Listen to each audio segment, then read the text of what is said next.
John was enjoying a welcome mid-morning break when he was the victim of a vicious street crime. It cost him several £1,000s, but it wasn't until the next day he realised the enormity of it. All he can recall is responding to a text from what he thought was his bank, urgently asking him to verify his security details. Moments later, he'd been robbed in broad daylight. You can't see cybercrime, but there are ways to avoid it. At Barclays, we'll never ask you to verify your security details by text.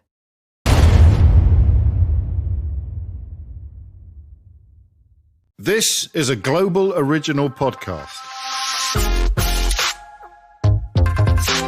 Hello and welcome to Full Disclosure with me, James O'Brien, a long-form interview series which officially takes some of the most interesting and important people in the public eye and seeks to discover things about them that we didn't already know. I used to have a slightly more pompous description, but Ricky Gervais laughed at it so much when we were interviewing him, I've moved into more manageable language. I like what you say, though. and my guest, as you've gathered this week, is Deborah Meaden, the entrepreneur and star of Dragon's Den. Deborah, these in some ways are my favourite kinds of interview because I don't know much about you. I don't really know anything about you except that you are successful for measurable talents. You have become a public figure as a result of your business acumen, and that led to the television, and the television now has rendered you completely recognisable. We're filming, I beg your pardon, we're recording this at the Ivy Club in London's fashionable West End, which is why there's a hubbub in the background. But you are, you're proper famous, aren't you? This is the nicest way of putting it. Well, I think Strictly did that. I don't think it has anything whatsoever to do with my my business world, or of course, Dragons did a bit. But could you tell? Because Susanna Reid says the same thing, that because she was already on telly every day, let alone every week for one series like you are. But when she did Strictly, it was as if someone had injected a magic potion into her profile. It's kind of a different fame. So I think people always. I was that woman off Dragon's Den, yes. And also because of the thing that I do in Dragon's Den, they wouldn't approach me. They were kind of a little bit nervous about it. I think when you go on Strictly, they see a different side of you. And now they actually, they come over. Oh, we loved you on Strictly. Oh, that's nice. I've been in business 35 years. Now people want to know about my dancing. An overnight success. 35 years in the offing. You mentioned the thing that you do on Dragon's Den. You're referring to a slightly contrived sternness or a... I believe it's called a resting bitch face in some circumstances. You actually said that to me. Oh, I have to. It's full disclosure.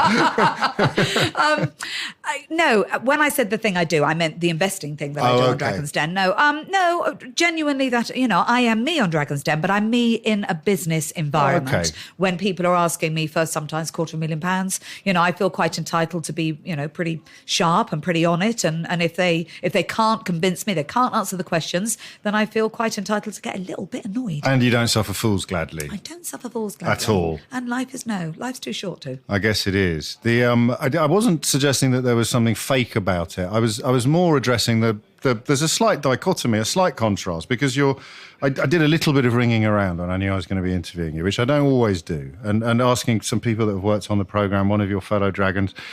Nobody has a bad word to say about you. Oh, really? Yeah. Do you know, that's one of the joys of having money, because you can just pay them all off. Yornsville, is that actually what they said? Pretty much no, they didn't say that. I'm saying from my point of view. Sorry. I got producers looking for a newsline out of this interview, although that's not why we're here. But you have managed to sort of travel those 35 years, or certainly the period of those 3.5 decades where you've been a public figure, without pissing anybody off. Is that conscious? Well, it isn't. And I'm actually quite surprised because I don't know, it isn't conscious at all. But I do think that I hope to think I'm respectful of people, yes. and if there's a mutual respect, then what's the reason in pissing people off? Why don't you just work things out? And that's what I'm good at. I think I take difficult issues and I will confront them and I will work them out, and I won't leave the room until everybody's understood what's going on. So I have a wife and 2 daughters at home who police my accidental low-level sexism very, very closely, and I can hear them tapping me on the shoulder now as I prepare to say to you, that sounds like quite a female approach to business, whereas men might think they need to bang heads together. You realise actually that real success comes from communication rather than confrontation. Yeah, but maybe you can put that down to a female trait, but I know plenty of guys in business, plenty of men in business who are equally as, who are collaborative and work things out with people. So I think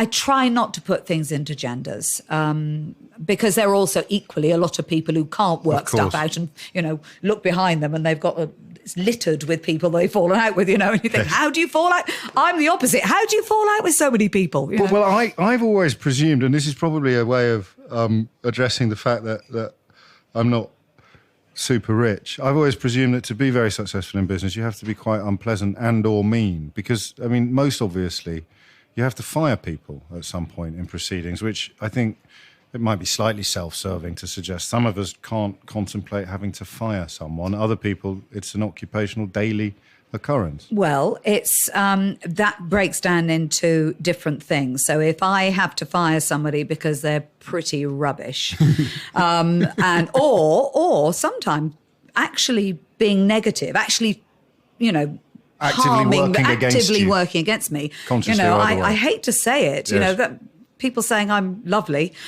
Trust me, I'm not. At that moment, I'm like, yes. There's a pleasure in it. Well, because you're protecting your own interests and the livelihoods of your trusted employees. That's the point. I've got to look after a business. And if I've got somebody acting against the best interests of the business, then the business doesn't just mean me. It means the hundreds of people working in it. So I feel quite entitled to deal with that. And actually, sometimes, I'm sorry, this is a bad side of me, but I get a moment of, yes. But then you get redundancies, and that's horrible. Yes. Nobody likes that. But I've got to remember, it's not about me. I'm not the one that's suffering here.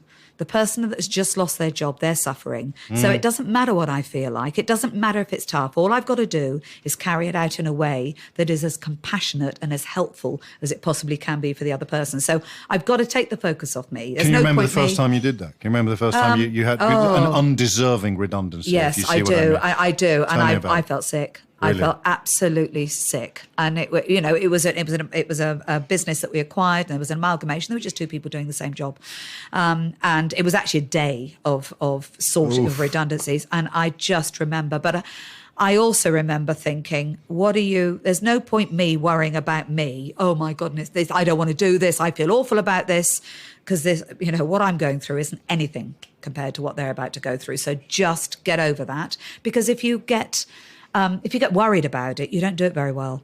You stumble. Oh, I see, yes. You stumble. You fluff it. So even trying to be nice could actually end up having the opposite effect, because sometimes you've got to be, for want of a better phrase, you've got to be cruel to be kind. You can do it kindly. You can't dangle the possibility that you're going to change your mind by being hesitant or something like that. That's the thing. You can do it kindly, but you have to do it clearly. Yes. And I think that sometimes if people feel uncomfortable about it, they kind of back off it a bit. And there's this bit of a grey area about actually what's coming. And also they kind of, they apologise for it. And yes, I'm sorry for it, but it's going to happen.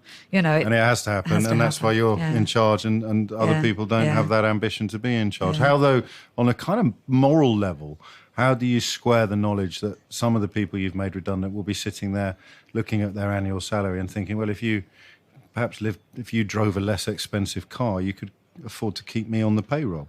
Well, because if I employ thousands of people, it doesn't work like that, And if I don't do it at the very beginning, I know, before you employ thousands of people. But the truth of the matter is, if I don't do my job well, and if I don't protect the business, and I believe I should get rewards for that, and people should get rewards for doing what they do well. And if I don't do that, then I actually affect everybody. I've got to do what's right for the business. And I've always said, you look after the business looks after you. And I don't mean you as in just me. I mean you as in the people within the business. So, if I gave all of my money away, it wouldn't make one jot of difference to this nation. It's not like I can solve the nation's problem. I don't care how wealthy everybody thinks I am or how wealthy I am. I can't solve everything in the nation. Let's go back to the beginning. What did you want to be when you were little? When you were born in Somerset, but you grew up in Wiltshire. Yes. What did you want to be? when you I were, wanted when to you be were a show little? jumper. Did you really? I did. How did you get on? I was absolutely rubbish. There's a big difference. The question between what did I have the talent to be is very different to what did I want to be. So I actually wanted to be a show jumper and I was terrible. At what age did you realise it wasn't? This is quite a theme that's emerging in this series because you're the first non-pop star. Gervais and Tony Blair both wanted to be pop stars and realised they were. For you, it was show jumping's loss was commerce's gain. When did you realise? And did you have a crack at it? Did you have a horse? Yeah, I had a pony. I had a £50 pony. Right. And that's the cost, not the weight. I actually, yes. I bought it home. My parents were a bit cross because they did. Where are you going to keep it? Seriously? It did actually stay in the garden for a bit, and then we found a feel for it. Yeah, no, they told me specifically I couldn't have a pony, so I got one. So what happened then? How did you go out and buy a pony? I worked for it. I had pocket money and worked, and I was 11, I think. Yeah, it must be. So already a sign of both determination and a degree of business acumen. Yeah. Well, they called it willfulness. I don't think it was determination. It was just she's a very willful child. Was it a happy childhood? Yes, yeah. It wasn't a wealthy childhood, but it was, and in fact, at the beginning, when it was just my mother, it absolutely wasn't wealthy. But I always felt safe.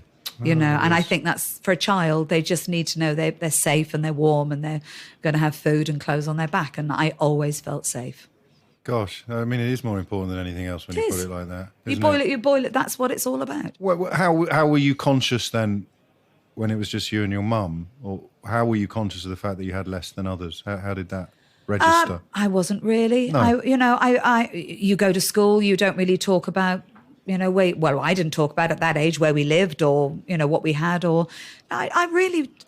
Actually, it's a really good question. I never thought about it. I don't look back at that and feel like I had less than anybody. But I do think that's because of the safety issue. I had a good life. Had a happy life. The stuff of value was in the life that we were living. Supply, but the other. So there goes my Lego style construction of your backstory. It's from the mean streets of Salisbury. From the slums of Salisbury, she was determined like a Jeffrey Archer heroine. I could make stuff up. Honestly, I don't want you to make stuff up. I'm intrigued because it's. At that age and at that time, it was an odd ambition to develop, to want to be a business person, wasn't it? Yeah. I see, when I say I wanted to be a show jumper, I kind of always knew that was a dream because I was never going to be good enough. And, my £50 pony, I was, and I don't blame it on the pony, Meaden. Yeah. I was absolutely brilliant. But honestly, that pony. You carried that horse.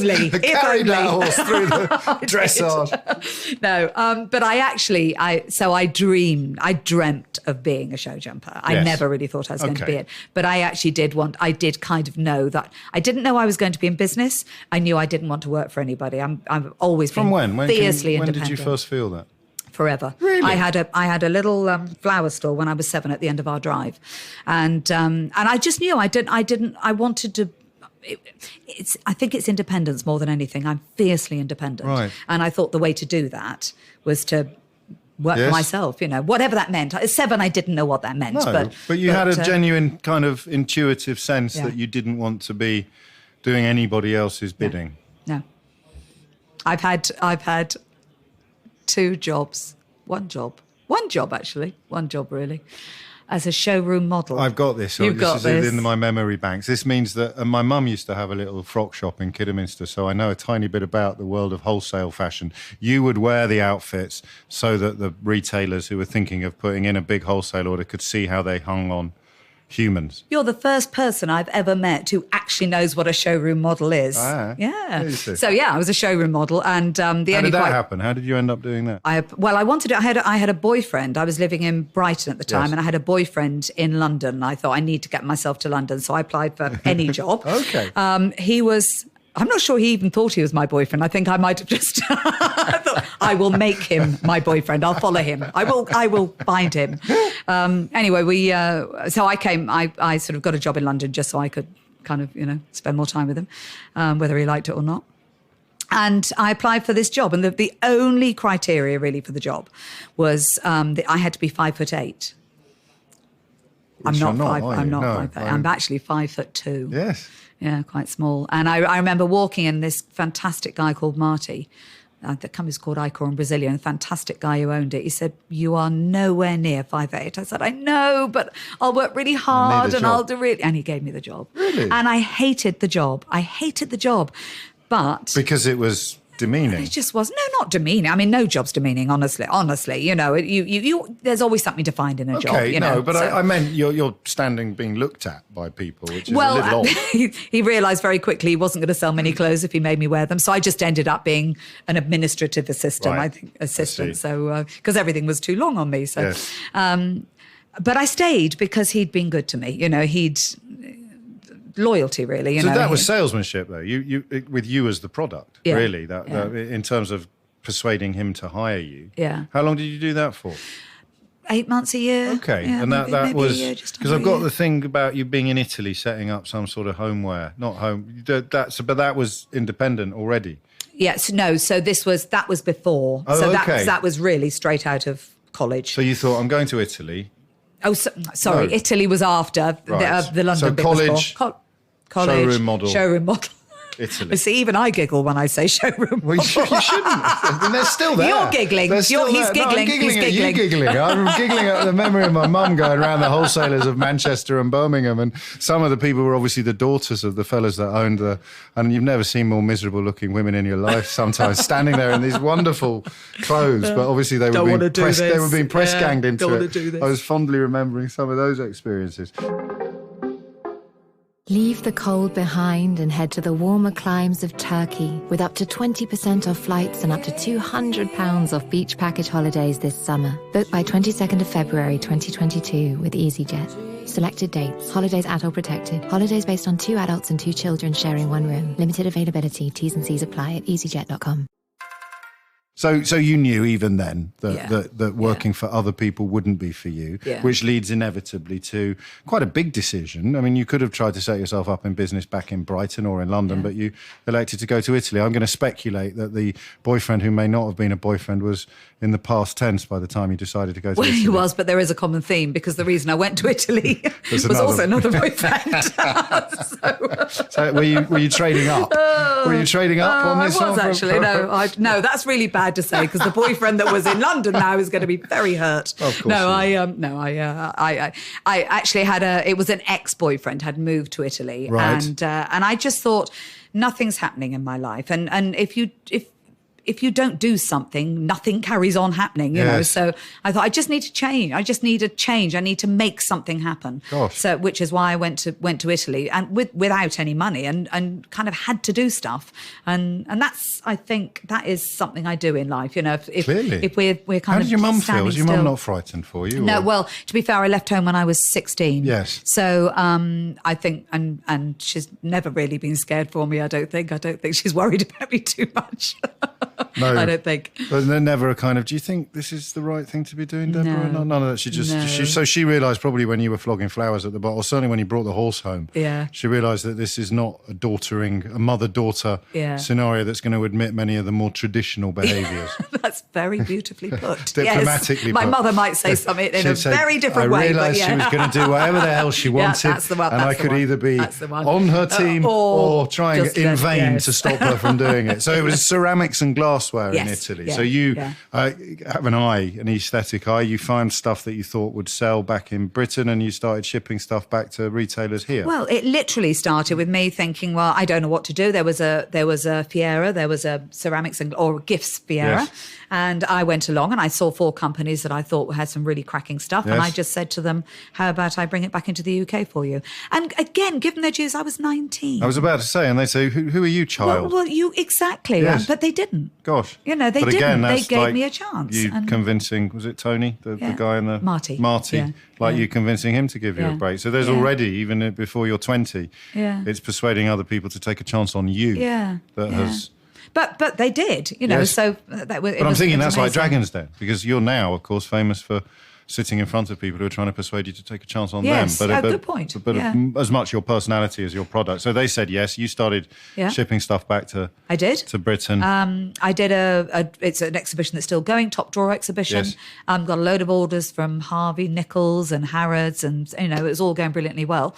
And then the orders kind of stopped. Right. And I realised that the Italian businesses who've been so fantastic in giving me an opportunity coming out. Of course Yes. they have. Of course they have. They're flogging 100 vases in Harvey Nichols. Why are they giving you 15% Absolutely or whatever right. it might have been? But it was again, it was a fantastic lesson. There's two things I learned from that. And I think one of the most important things is I knew when to give up because I had them under contract. We could have got into a great big legal. I had no money actually, so I couldn't have got into a legal battle. But I thought you had a case. I had a case, and I just thought, you know what, life's too short. I've learnt an awful lot. Now I need to move on and find something else. Have you ever been frightened of being poor, like running out? No, because I have skint? been. No. I have been. What happens? But I think I would do it again. That's what I think I would do. I would think, I when I went to Italy, I had no money, and I made money. So I can just do this think again. if the cards fall differently, if we have to press rewind and reset, I'll be okay. Yeah. And the evidence rather suggests that you would be. I'm interested in your self-image, in your own mind. Which I'd sense is probably not something you spend a lot of time worrying or thinking about. But did you know already by this point, because we're about to get to the launch of your British business career, which kind of leads us eventually to where we are today. Did you know you were a bit special at this point? I don't think I am. I think that you still don't think I genuinely you are at all? don't. And no, I'm not. Can I just say, it's not that I don't think I am, and I certainly don't lack confidence. Right, but I am I'm not going to pause you there. special. No, okay. Well, maybe I've used the wrong word, but already you've done things that many 19-year-olds would find daunting. Already you've done things that many 16-year-olds would find frightening. Already you've done things that many 50-year-olds would find intimidating, and you're not yet 20. So I'm just wondering whether there was ever any point at which you thought, I'm not, let's not say special, let's just say different. I'm not like most 19-year-old women from Wiltshire at this point. Well, no, because I didn't really spend a lot of time comparing myself with other people. I think, I just did what I did. What I do think is I didn't know what I couldn't do. Right. I presumed I could. I presumed I could go to a fair in Italy and say, can I please have your products and sell them into the UK? I just assumed that's what you could do. When I went on to Stefanel, which was the clothing firm, I walked into the head office in Stefanel and said, "Can I have a franchise, please?" I didn't know that I couldn't. And what might come with that, because I have no self-doubt behind that, is a level of confidence that convinces people that I'm. But it's genuine, it's sincere. You're not is. bolting on your game face when you go into these rooms. You're saying what comes very much naturally to you. Can I have this, please? Can I have a go at that, please? I always do. I get myself into trouble for just saying what I think. Did you learn that, or were you born with it? Because I sense that your mum and you are quite different people from some of the things you've said already. Well, yeah. My mother's extraordinary. But again, my Jeffrey Archer fantasy here would involve your mother imbuing you with all of the things that she had but was born in a different era, so couldn't employ properly, and she of set you off on a path to clearly not. My mother is an extraordinary woman. Right, I good. mean, she single. Yes. She had 2 children. She was on her own, and she why was just she on her set own? about divorced. Oh, okay. And Dad wasn't a presence in your childhood. And very no. So, I mean, I don't remember my father at all. So divorced, and no wallowing in self-pity. Absolutely picked herself up and just started rebuilding her life. Okay. And my parents are extremely successful people now, in their own, absolutely. And if you're imagining these old, No, I'm not at all. I'm not imagining anything. I mean, they are extraordinary people. So you'll say that about your parents, but you won't let anyone say it about you. Oh.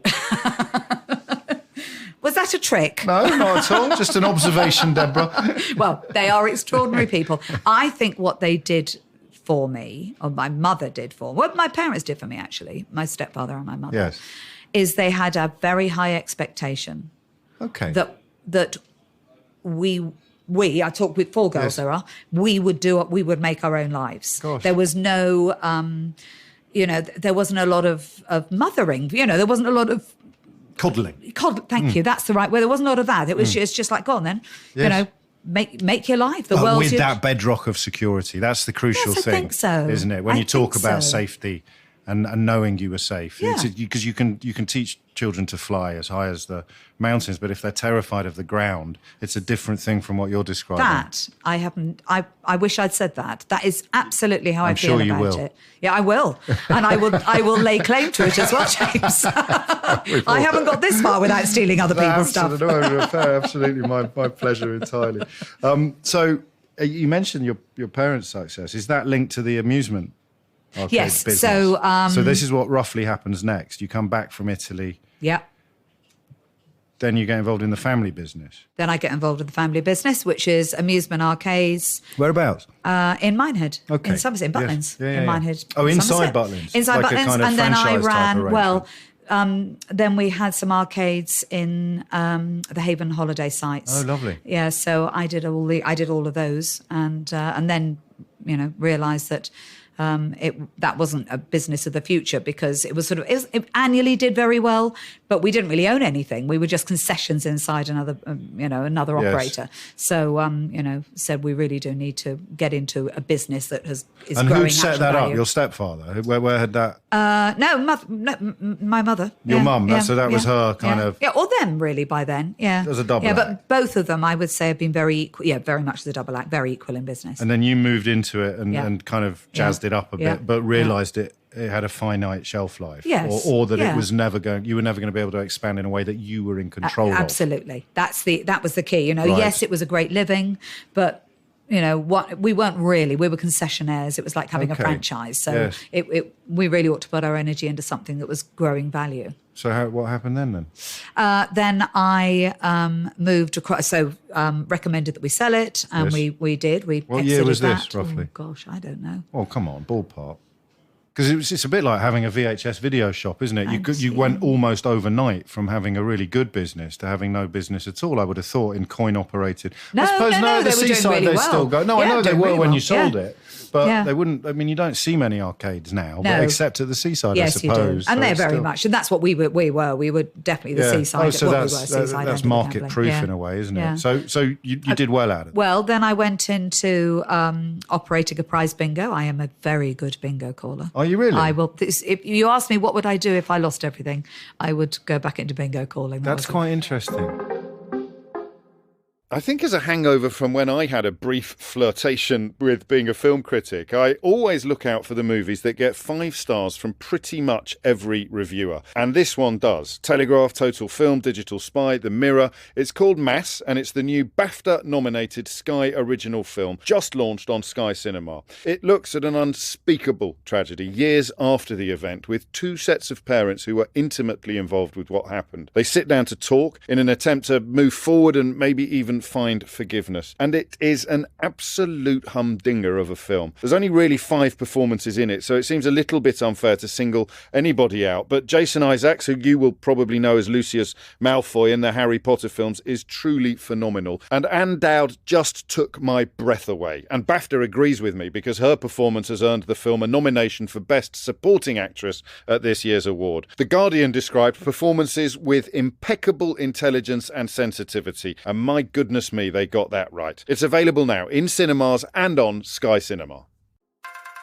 Because I know that you're being flippant. I am. But people who are not familiar with the bingo won't realise what an exuberant role the bingo caller is. It's quite a show-busy type role to adopt. And I haven't yet asked you about the kind of look at me gene that leads eventually into being on television, because some people in your position would not want to be on television. So the fact that you have secret dreams of being a bingo caller and a show jumper suggests to me that you quite like attention. Yeah, Eyes down. Actually, Eyes I down. will say, it was eyes down, your first number. No, I will say, I think the bingo has had the biggest influence on me in terms of business. It was a fantastic business because it took, you look your customer, you are absolutely, and they don't hold back. If they're happy with you, they tell you, and if they're not, they're not. And it just taught me, I used to remember people. So it was in Butlins, and year after year, you get the same people. And I have got a memory for people's faces, not names. Sure. But I just know people, and I know I used to remember their children, and they'd come back the next year, and they'd come over, and I'd say, "Oh, how's your daughter? Have you had a baby yet?" And I think that's where I learnt the whole how important relationships are in business, and actually people forgive you a lot if they know that you care and you're trying to get stuff right, and that they are genuinely important to you. No, fantastic. So how long did you do that? How long were you doing that for? 3-4 years. Seasonally? Yeah, seasonally. All year round. And you had, that was your business as well. So Yeah. No, that was after the. So that was yes, after I get that. the You arcades, sold the yeah. arcades, but stayed in the similar sector. Yeah. Moved across into prize bingo. Yeah. Did you make a killing out of prize bingo? There's a lot more money in it than people realise until they look at the share prices of outfits like Rank, as it was. Well, a lot of those, of course, are cash bingos. Yes. And we were literally... Oh, okay. So you there's could a win big a difference. vase or win Yes. a cuddly toy.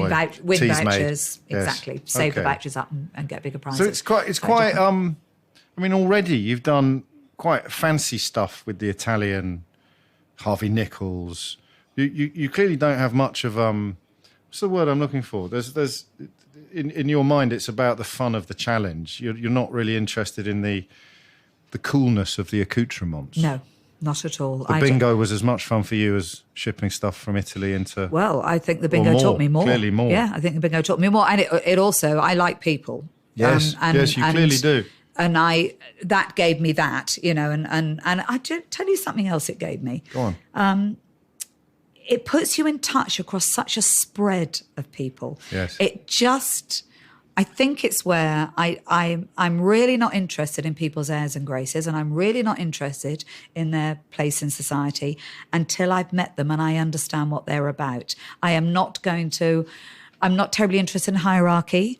People, because of their position, doesn't make them good people, doesn't even particularly make them clever people, and I just realised working across all of these people that I take them at their actual people value. Yes. As opposed to what I should be thinking about them. Of course. Well, no one's got any badges or status in a bingo hall, have they? Yeah. Everyone's dobbing the numbers and chasing the same. Yeah. And vice versa, I imagine. I imagine that if you hadn't been genuine, if you'd been a little bit slick, a little bit what now would be the fake tan and the white teeth, they probably would have smelt you a mile away. Absolutely right, yeah. Because they're fierce crowds, bingo halls. Really good point. No, they are fierce crowds. And no. But it is a really good point because authenticity is really important to me. Yes. And it always has been. It's actually a very trendy word now. Yes. In business, everybody wants to be authentic, but actually it has always mattered to me that I am who I am and nothing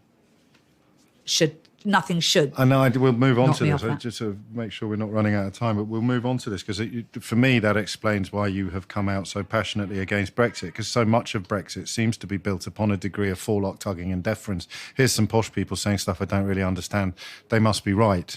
And then a business person like you rides their coach and horses into the middle of the nonsense being spouted by a Liam Fox or a David Davis, and they still don't think that Deborah Meaden probably knows more about running businesses than David Davis does. But we'll get on to that, and I'm conscious of the time. From the bingo halls to the holiday company, to West Star. Yes. And this is when you were presumably beginning to get noticed. Well, I went in as operations director. So by now I'd shown that I could. You'd proven yourself. Yeah. So I went in as op director and worked in the parks, and then thought, actually, as my parents were getting older, although they were showing no signs of it, I wanted to make sure that all the work I was putting in, I actually got the benefits of in the future. And actually, at some point, they were going to want to retire. Yes. So, we needed to start looking at what that structure looked like, because if we didn't face it, it would hit us and we'd all fall out. So I ended up doing a management buyout, so buying my parents out of the business and taking over. And the rest is history, culminating in you selling it to Phoenix Equity Partners in about 2005 and retaining just under a quarter of the shares. When did Dragon's Den start? Around about the same time. I was about to say, this coincides quite neatly with the next chapter in your life and career. Yeah. And so up until being on Dragon's Den, you hadn't been a big investor in other people's businesses. I'd invested in a couple. I'd started investing. Right. But I'd spent most of the time in my own business. So So what did you feel like when you got the call? Because, I mean, we've all had quite a lot of calls from TV production. Well, not all of us, but you and I have. And some of them are going nowhere fast, as you can tell immediately. Some of them you think, that's going to be huge, but there's no way they're going to use me. And some of them you think, my goodness me, I feel like Goldilocks getting into the little bear's bed. This is an absolutely perfect fit. How did you feel when they rang you up and tried to explain this concept to you? Well, I just said, lovely. but no thank you. Right. I actually hadn't wanted to be on television. My sister had done a documentary and had a pretty, she came out very well, but she'd had a pretty rough experience. Okay. And I remember... In what way, if you don't mind me asking? Well, because they were live filming while her business was running, and it was just incredibly disruptive. Yes, and of it course. didn't present. I know my sister's business, and it didn't present it in the way that it actually was. They made what they wanted to make a program about, not what they Totally. wanted to portray the business as. Absolutely, of course they did. Yes. But I didn't know. Gail didn't know that. Didn't know how TV. That's how TV. Well, I didn't know. So when they rang, I was absolutely thank you very much. I've created myself a very nice life. I really don't need to have this cutting across it. Yes. No, thank you. But they phoned, I think it was the third time. They said, well, why don't you just come in and do a screen test? And I thought, actually, I've never seen the world of television. Yes. I have no idea. So why don't I just go and do a And also, screen you're test? allergic to standing still, so there'd still be a tiny little bit of you, wouldn't there, that was thinking, here's an exciting new door I'd never even thought about going through. Goodness. And they've just given me a Goodness key, so I'm at least going to have a look. Right? That's exactly what happened. Thought so. Yeah. So I did. And so I did one screen test, and I thought, actually, that was funny. I didn't really think anything was going to come of it. They called me back for a second one with Duncan Bannatyne and Richard Farley. Yes. Up until then, I'd been pretty cool about it. I mean cool as in... Take it or leave it. Honestly, yeah. In fact, probably leave it. Yeah, got you. But I came out of that and thought that was fun. I really enjoyed that. If they don't give me this job, I am going to be I will be hounding them. Yes. I will find them. Yeah. And they did. Yeah, they did. After that second, there'd be more hoops to jump through, but that was, Yeah. you think? But they didn't tell me, though, bearing in mind that I'm quite busy. Yes, of course. And I'd cleared the block of filming dates, and I didn't know till about 10 days before we started. Is that right? And Seriously? I actually had to They say to take them, the guys, mickey, I don't they, need these to know, people? because Yes, of course you do. or I'm going to have to tell you I can't do it because Yeah. I cannot keep They'd it be in my like, diary. Whatever. Of course you are. Of course Yeah. you're going to do it. We've phoned you half an hour before and it's telly. That's how they think. Yeah, but It's it clearly is. not how But you in think. my case, it's not. Yeah, I think. And that changed your life in lots of ways, in entirely good ways? Well, the good news is it didn't completely change my life, and good, because I didn't want my life completely changed. I built up to this thing Yes. that I was enjoying. But absolutely, and Paul and I actually have that conversation every year. Is there still more good Yes. than bad comes from it? Because as long as that happens, then why wouldn't I do it again? This is why I do Dragon's Den. I course. enjoy it. For fun. It's it's not a job. No. I don't have to And do that it. comes across, doesn't it? Yeah, And I think so. are you the only one left from the original? I'm not from the original. Are you- but were I you like not there that to you- start I know, with? I like that you think Well, it I never- obviously was of No no one noticed it consequence till you got until there. I started. This is it, exactly. I didn't know that. No, Peter was the original. Right, Peter was yes. in the original. Yes, I remember. And I joined series 3. Oh, did you really? Why do you like it so much? It's what I do. And how many people in the business world have got to see thousands Yeah. of businesses and entrepreneurs and crazy and brilliant ideas? How many people get to see that? Yes. It fascinates me. Oh no, now what do I do? Go left, indicators on. Go left, at the next junction. Go left, find an emergency zone. Go left, don't forget your phone. Go left, out the passenger door. If your car breaks down on the motorway, remember one thing: go left. Search Go Left. National Highways. Is it fair? I am, as you've probably gathered, never going to be a major Wall Street player. But I do sometimes look at the numbers and look at the thing, and I know that they're allowed to say no. But do you not end up with a slightly disproportionate share of some of these businesses? I don't think so. No. So what I always do, I don't know about anybody else. Okay. But how I calculate it, I think, what can I do for this business? Now, sometimes I will actually make the offer that they've asked for Yes. when I think, well, actually, I probably only need to give them the money. That's Right. all they need. They Yes. just need the money. Penny in the slot and it's Yeah, off and running. Absolutely. Sure. But there are also other businesses where I think, I don't care what you tell me. I can see you've got a gaping great hole in your branding or whatever it is. And I know I'm going to have to put time and resource into that. Yes. And for that, You expect to I be expect properly a bigger, rewarded. yes. Yes, of so, course. so, my range will go from, actually, I'll offer you exactly what you asked for, to I want 4 times what you asked for. I Yes. want 10 times what you, if my evaluation is just different to to their evaluation. Guns to heads don't happen, do they? No one's actually obliged to take what you offer them, so they go away and do their sums separately. Yeah. Is it a happy crew? I mean, the cast has changed a lot, hasn't it, on screen? Yes. There's always a little bit of tension and chemistry. My wife and I used to like trying to work out who not even secretly, but who off screen would never break bread with who else. So there do seem to be some tensions there sometimes. There are definitely. Oh my goodness, yeah. I mean, when we're in the den, trust me, there are no. They're competition. Yeah. If I want a business, they also then become my. Actually, sometimes we become a pack, yes, and that is quite frightening. But also, they become your allies. So if I think actually, gosh, if Peter was involved in this, we'd be a really because you know really his skills, good team. he knows your skills. You can see it as complementing each other rather than competing. Yeah. So you've got this kind of dynamic going on. Do I want it on my own? Do I want it with somebody else? Do I want it with everybody? Will I absolutely not share with anybody? Yes. So we've got all that going on. And it all depends on the project that's in front of you. And what my fit is to it. If I think I've got everything they need, why would I share? You've been doing other stuff as well, because I'm interested in that line about you being allergic to standing still. You've set up your own retailer, the Merchant Fox. Yes. That's an online luxury. Well, we do two things. We're the oldest cloth mill in the Southwest. So they're linked because you bought the cloth mill, yes. and then the Merchant Fox is an adjunct to that. Exactly. I see. Exactly. So back to the schmutter then, back to the warehouse, by the wholesale clothing. Yeah.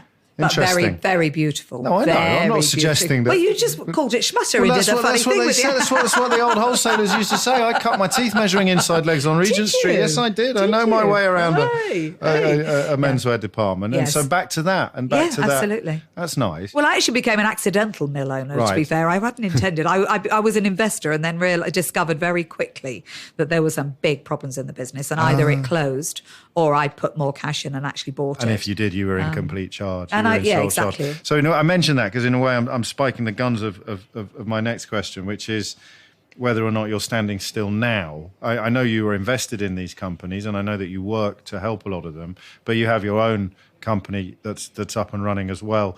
I sense you don't sit there planning. I sense you wait to see what comes along next and then decide whether that's going to be exciting or not. Gosh, that's really interesting you say that, because you're right. But most people don't think. They kind of assume that because I'm in business and I've spent my life planning, that I have a life plan, and I'm constantly being asked, so what's your, what does the next 5 years hold for you? Yes. The best things that have ever happened to me just have come along. Now, I'm not passive in that, because I'm open. I'm scanning the horizon. And if I see something, I will go for it. But what I'm not doing, I'm not hunting it down now. And you're conscious of the fact it might end up in front of you by accident. Well, like some of the biggest things in your life have. Absolutely. Dragon's Den, I didn't decide to, it happened. Strictly, I didn't decide to go on Strictly. I was never asked to go on Strictly. They would just phone me one day, So there's some of the... And Fox Brothers, I didn't even plan to own a mill, it just kind of turned into that. Then one thing you have done then, and this will be the sort of last bit of the conversation, is you have consciously chosen to stick your neck out on Brexit particularly. I wouldn't know where you lay politically, actually. I genuinely, I wouldn't know. All I know is that on this single issue, you feel, as someone supremely qualified to contribute and comment to the public debate, you feel passionately that you should be doing so. It's very important. I think no one listening to this is going to be massively surprised to learn that we're on the same team when it comes to this thing. We're still not winning, are we, Deborah? No, and it's really... By the time this is broadcast, we could be a week away from March I know, and it's so disheartening, because I've spent my life thinking, look, if we just... I understand how people... I understand how when they got... If you give them enough, the penny will drop. Yes, and I just don't... It's not dropping. Well, it's worse than that. Yes. It's getting more galvanised. Yes. The more logical I am and the more I explain, the more I think, oh, goodness, I'm losing more people, and I'm frustrated about how I can possibly make a difference to get the message across, because honestly... I'm pretty well equipped to survive Brexit. I've got a safety net. I could just quietly sit in Somerset and not worry about it at all. I care, because I actually genuinely care about my businesses, not my business, the businesses I work amongst, the people who work in those businesses, the people, my country folk, I'm actually quite... I love my country. Yeah, you know, same here. I don't and I'm not want embarrassed it to say go, so, but it's not what don't these want people it to mean when go. they talk about loving their country. So you do fear the absolute worst. You think this could be catastrophic for the country? I mean, we'll survive. But that's Of course we'll survive. That's pretty And- much become the mantra now of the people that told Yeah, us I we know. were going Well, to that's the thrive. best we could do, yes, As yes. Susanna Well, Braverman said the other day, fingers crossed it we'll probably survive. won't be Armageddon. Yes, We'll I stick know, that on a I bloody know. bus. You know? I know. It's unbelievable. Of course we'll survive. And actually, of course, some good stuff will come out of it because, you know, people will make good has stuff to. work. It always. That's, Yes, you know, of that's when you look back through history, terrible stuff happens and then we come out of it. Yes. It's just unnecessary. You know, why would we put ourselves voluntarily through Brexit and then try and rebuild, you know, take 20 years to get us back to where we are? Why would we do that? You spoke at the last People's Vote March. That's a big deal. I like what you say about you being quite well insulated from some of the worst impacts that may occur. Quite a lot of the non-political public figures are. It's something I only stumbled on this about 3 months ago when I asked a caller to my radio show, but what's in it for them? Yeah. What's in it for a Deborah Meaden or a Gary Lineker or a J.K. Rowling? There's nothing in it for them. You're not going to sell more books. Well, you're not going to get an extra series of Dragon's Den. Gary Lineker's not going to get a late run out for a football team or another job on the telly presenting football. But you're doing it solely and exclusively out of integrity and an honest belief. And yet you're up against people who seem to be operating almost from the opposite. Well, and it's worse than that, because when you do speak out, and it won't stop me, but when I do speak out, you know, I get either accused of it'll be all right for you. Yes. So, and it's, yes. Duh. So therefore... Yes. So listen. Why am I saying